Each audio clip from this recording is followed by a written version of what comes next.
Ready? Start.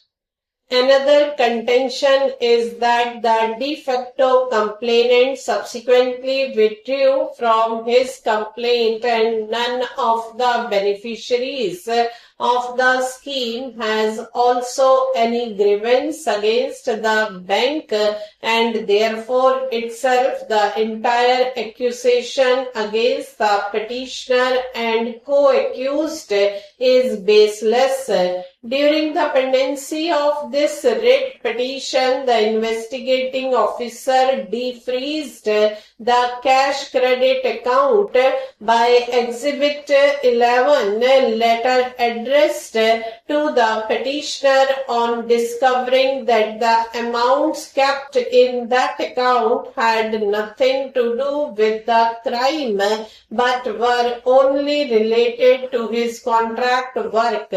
What therefore survives for the present is whether the freezing of savings bank account is illegal and liable to be removed. The third respondent, branch manager, did not file any counter. The learned public prosecutor took strong exception to the request made for defreezing of the SBI account and submitted a detailed statement of facts indicating the various steps taken by the police as well as the stage of present investigation. It is stated that the investigation revealed that the members of the director board as well as the employees of the cooperative bank obtained loan applications in blank forms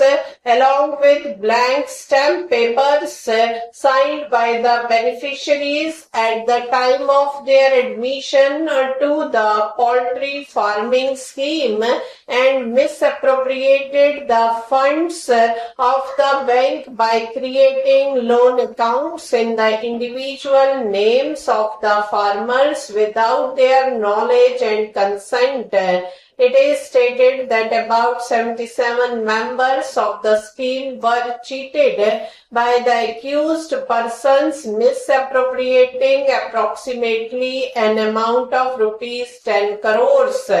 As regards the part played by the petitioner, it is stated that the scrutiny of the entries in his SBI account revealed that during the relevant period of time, he had transacted amounts exceeding 1 crore and it is yet to be explored as to whether the assets were connected with those misappropriated under the cover of the loan accounts created in the names of the farmers.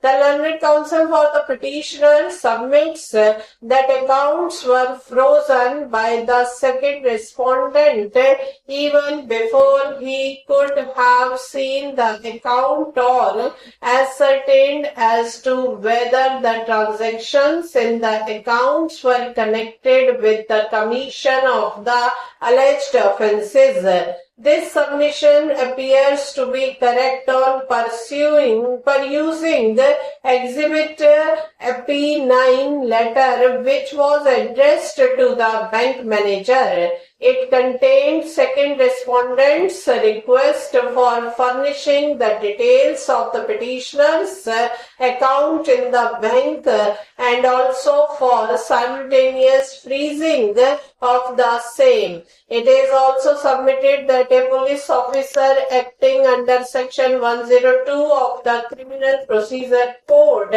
has no power to effect the seizure of a property unless there is ground for satisfaction that the proposed property has close link or nexus with the offences in question.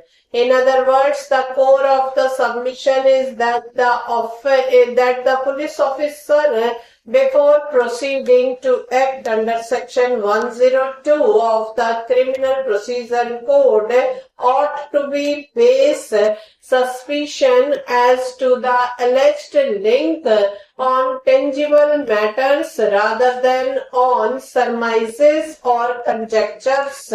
In order to substantiate his submission, the learned counsel relied on decisions reported in a case. The bank account of a person is also a property within the fold of section 102 of the Criminal Procedure Code, though the expression seizure is ordinarily understood to denote taking physical custody of a thing which is tangible. Stop.